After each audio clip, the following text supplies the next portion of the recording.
everybody. I am Dr. Amy Nilsson, and welcome to my little Wellness Wednesday Facebook Live. And I hope you're all warm. I am cold. I turned the heat up. I never do that. But I will have a coat. It's over there too. So yes, here in Texas we are a little bit chilly, but we get some sunshine, so we can't complain. And yes, it was kind of fun to see our little snowstorm happen. I'm from Montana, so I do enjoy a good snow.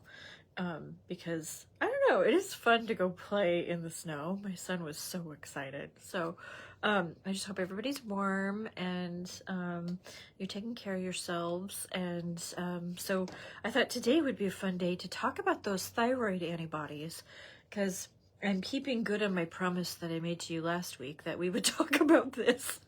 Half the time I get sidetracked and we talk about something else. So today I thought we could talk about the thyroid antibodies and what to do about them.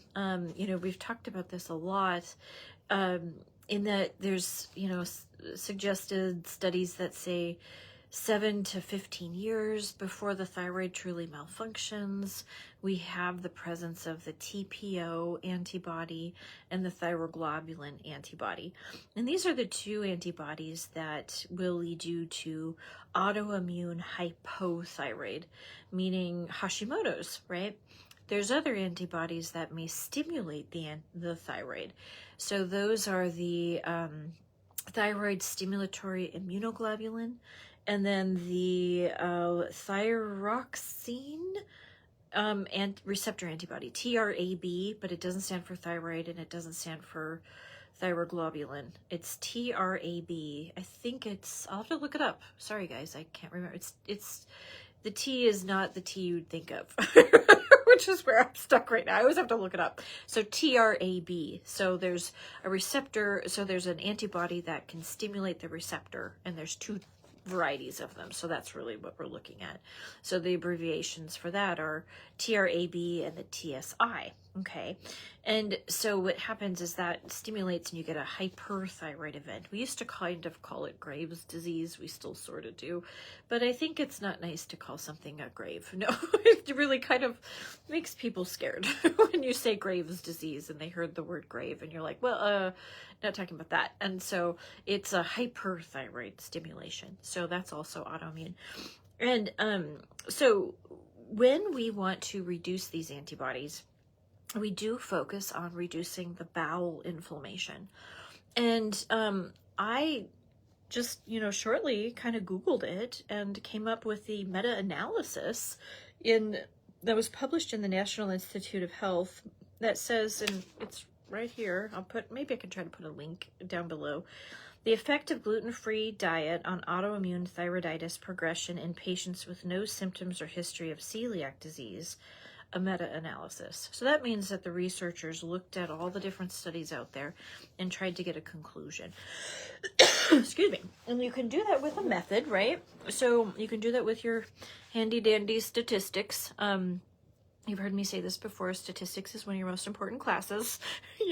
It helps you understand data and helps you understand measuring things and drawing conclusions. And so the mathematical kind of principle of it all is really, really useful. Statistics is a very, very useful class. So there'll be different kind of ways you can assess if something is random or if there's a correlation. So that's what's happening here, is like a meta-analysis in research is actually very impressive, because you're going to look at all the different styles of studies and different ways things were studied to see if we have a common conclusion. And that's what the researchers tried to do here, was like, let's take all these different studies that try to correlate a gluten-free diet with reducing these antibodies. And in this particular case, they were looking at, they looked at both hyperthyroid and hypothyroid, right? And then I can kind of extrapolate this, because in my practice, this is what we concentrate on. So somebody often comes in with the antibodies, but the thyroid is normal. And that means that the thyroid is holding its own, but it's kind of under an autoimmune attack. And you really, in the endocrinologist's office, they might get put on medications sooner than later. That's a fair idea, But we want to work on the idea of the autoimmune disease. And in all autoimmune disease, we've got the foundation of leaky gut, right?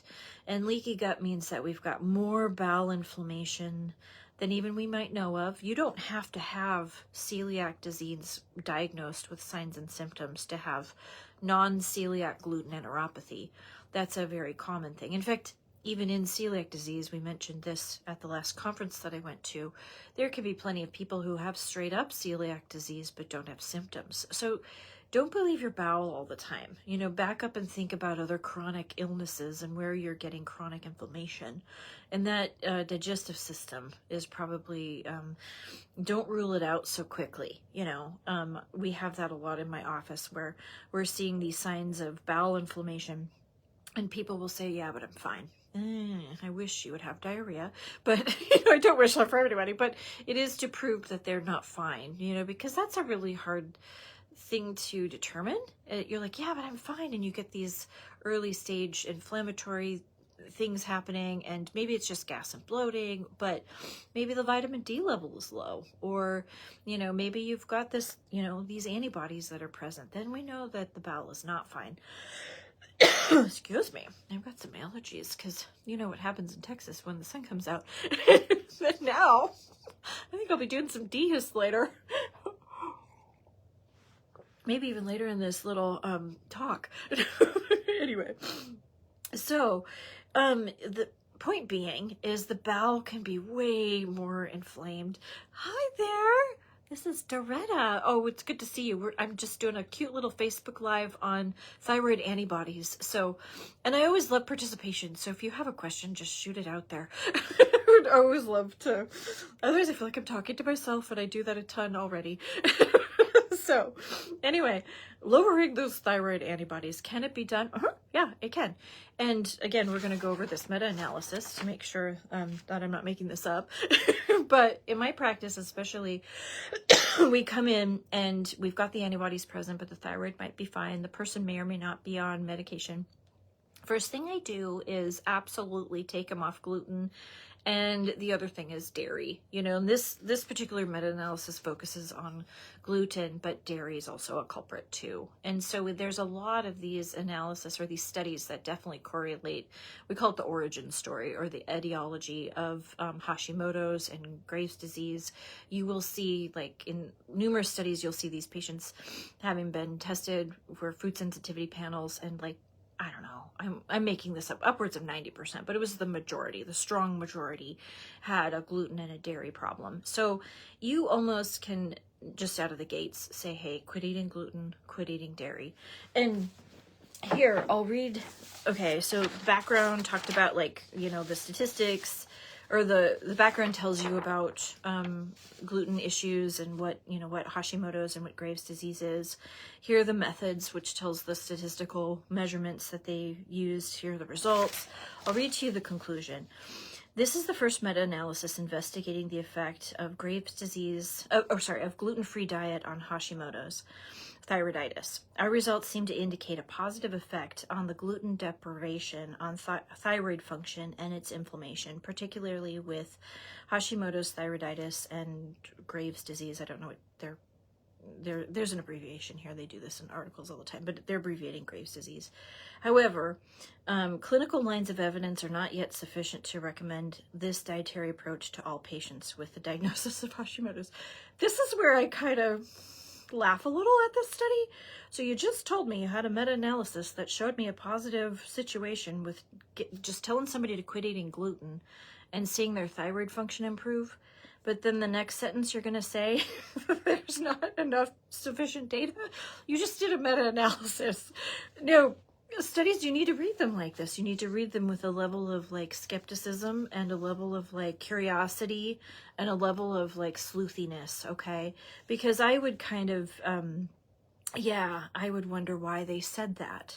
Why did you say that? You know, and as I was on the internet looking at this, you will see, like, I don't know what AI is doing, but you will see like, oh, not enough information.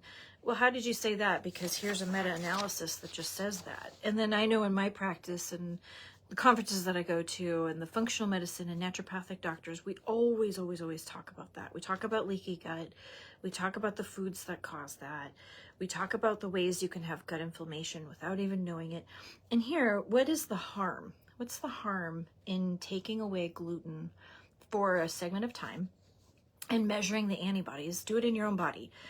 Take away gluten, be real and be strict about it. Don't even not even a crumb, right? And and then measure your antibodies in 8 weeks later and see what happens. Like, you could set it up for yourself, you know? So I'm really impressed that the study, the meta-analysis really gave that conclusion, but I really just kind of laugh at that last sentence. And this is where I'm so glad you guys have thinking caps and are able to, you know, kind of discern things and to really understand it. So like I said, I'll try to link this study so you can read it. So to really reduce those antibodies, yes, a very strong gluten and dairy free diet. This, like I said, we're kind of going into the gluten-free diet, but enough evidence too about dairy does create that. What I do in the practice is that I help with stabilizing the vitamin D level. So when you have a lot of gut inflammation, it drops your vitamin D. And we used to tell people it's because they're not outside enough that, you know, so if your vitamin D comes back low, you know for sure you have gut inflammation. You do. We used to say to people, oh, you're not outside enough. And that was probably a little bit true, but we met people then who were outside all the time and would have low vitamin D levels, right? So your vitamin D, yes, your melanocytes kind of release a precursor to vitamin D when you hit the UVB rays, right? So when you hit sunshine. And that's why in the fall, things kind of change, because I do think we change our exposure to the type of light we've got. That's why we have autumn leaves and stuff like that. So we do have different kind of sunshine exposure for us too. So you will see in the winter months that vitamin D levels do drop a little, but we do get dietary vitamin D, and we're not in a cave, you know, so we do, you know, get the exposure that we need. So that said, we now really know that gut inflammation is the driving factor to low vitamin D levels, okay? It's not lack of sunshine, unless you, I don't know, lived in a cave or lived under fluorescent lights. I think the veterinary studies, like in cows, you will see low vitamin D levels for the cows that just live in big, you know, areas that don't have access to pasture or sunshine, and there's, you know, just fluorescent lights. I think veterinary case studies will show lack of vitamin D in those cattle.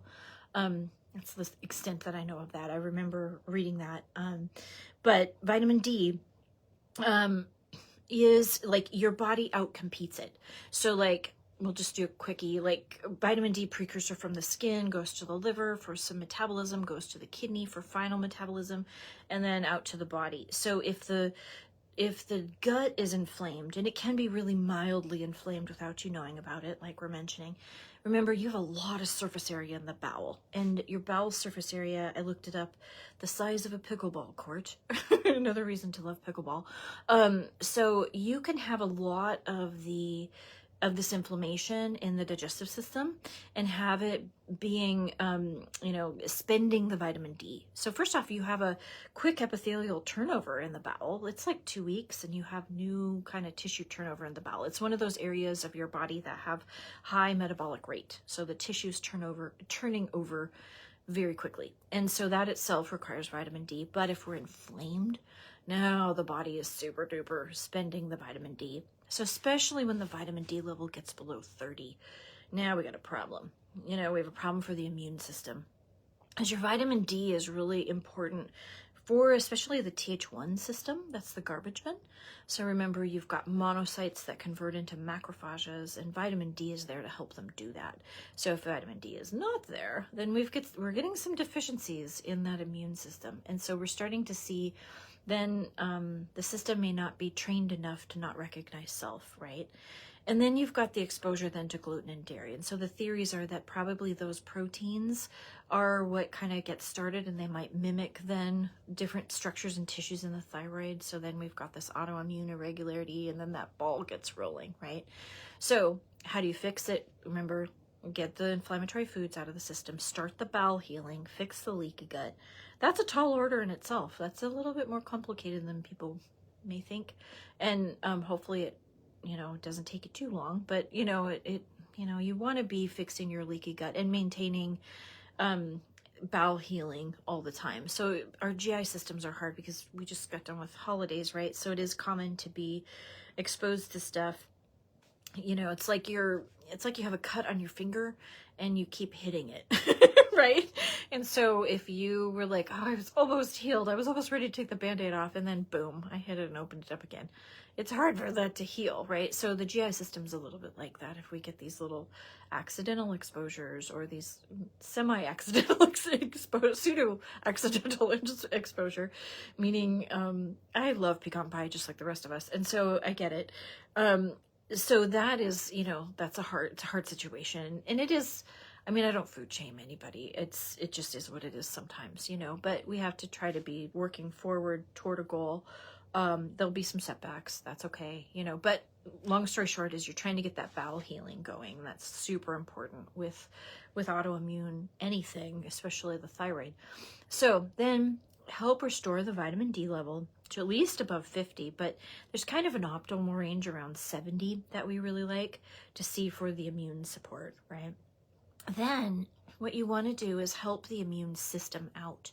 And there's a litany of different ways to do that. Immunoglobulin therapy is one of it. Now, you're going to be a wee bit careful with immunoglobulin therapy because there's serum-derived immunoglobulin therapy and colostrum-derived immunoglobulin therapies. And it'll depend on what you're working with. So colostrum is milk, right? So a lot of, the colostrum-derived immunoglobulin therapies I work with don't have casein and whey in them. And that's super important to know because I think on the market, you're going to see a bunch of them and they may have those proteins in there. That's a little bit like, I don't know, putting vitamins in a cigarette. It's like, hey, look, all this immunoglobulins, but you got a little casein and whey in there.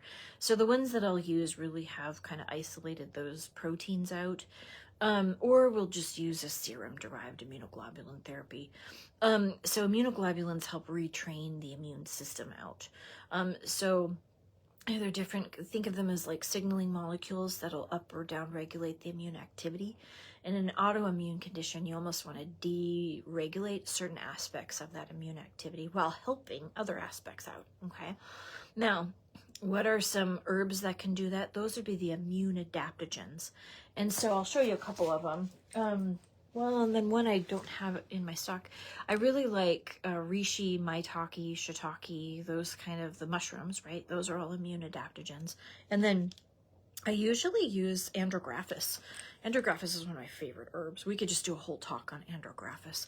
So it's in immunomod, which immunomod paired curcumin, so the C3 complex. So it's like a turmeric, but it reduces inflammation really well. You could do a whole other talk on the C3 complex of turmeric. And then it paired it with andrographis. And so that I use this to help, when we're trending those antibodies to reduce that along with everything else. And then sometimes you'll just use high dose andrographis itself. So immune adaptogens like that, like I mentioned, the reishi, the maitake, the shiitake.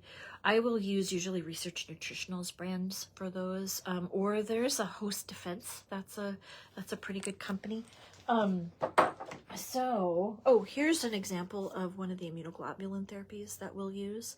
So here's Immuno-G PRP. It's just capsules, like 4 capsules a day.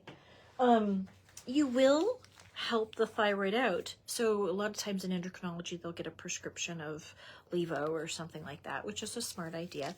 Here are, iodine and selenium. I kind of like this because they finally put them together. So many times I was having to give iodine and selenium separately. And I try not to pill fatigue people because it's quick to, it happens very quickly. Over here, this is different, like vitamin therapies for the thyroid. So give the thyroid enough groceries so it's already stressed out enough. So make sure it's got its iodine, its tyrosine, its selenium. There's herbs that can help thyroid function. We talked about those last week, especially ashwagandha. And we talked about using ashwagandha with a medication and just making sure you're monitoring that person. But that usually is kind of the formula of it. Does it work perfectly? Almost. No, I mean, yes, most of the time. I've had struggles with a couple of patients where we just didn't see it resolve fully, and then we had to think outside the box, which is okay. I won't go into detail just because I'm keeping privacy. So it will work a lot. You will see lots of good things. I like to trend things, so I will encourage testing in regular intervals, like 8 weeks, 12 weeks, because I like to see that what we're doing is working. And then by the time we get the antibodies like said and done, then now we get to have discussions about adjusting the thyroid medications. So this is possible. It happens. It is something that, you know, I remember the first time it happened where I used to think that you couldn't get rid of the Hashimoto's. I thought it was just there. And then actually I started working with Jim Meyer at People's Pharmacy, and I learned a lot from him. And he encouraged the ideas of just reduce the same thing we would do for any autoimmune condition. And I had my very first patient. This is when I was in, I moved to Texas, but I have my California license, so I have virtual patients. And yeah, I remember the very first time that we got rid of all the antibodies. And then because I was in California, I was able to prescribe. And then we kept being hyperthyroid, and I got to lower her medications until we got off it. And that was exciting for me. And then I just, have been kind of doing that ever since. In Texas, we don't have jurisdiction just over medications, but we do get to tell the patient to go have a dialogue with the endocrinologist about, and they're going to retest anyway. So if they're hyperthyroid now, then they cut the medications down or go off them entirely. It is curable, I guess. You can't say the word cure, but it is fixable. Now, would it come back if you were exposed to gluten and dairy? That is a very interesting question. Maybe you would have to kind of maybe once a year test those antibodies. And then you would, you know, like just keep track of it for yourself. So it is a possibility. And you guys know this, I don't touch gluten or dairy with the 10-foot pole, just because I know my situation is eczema. I'll get skin issues that go on quite a bit. But I mean, do I sometimes get the exposure? Yeah, I do. Like I will mention, like, you know, pecan pie will happen or something. But I usually then come home and I take, you know, enzymes that help with it. And then I also like observe my body the next day or two. And sometimes my hands hurt or my face is puffier than usual. And I go, you know what? I think that's inflammation.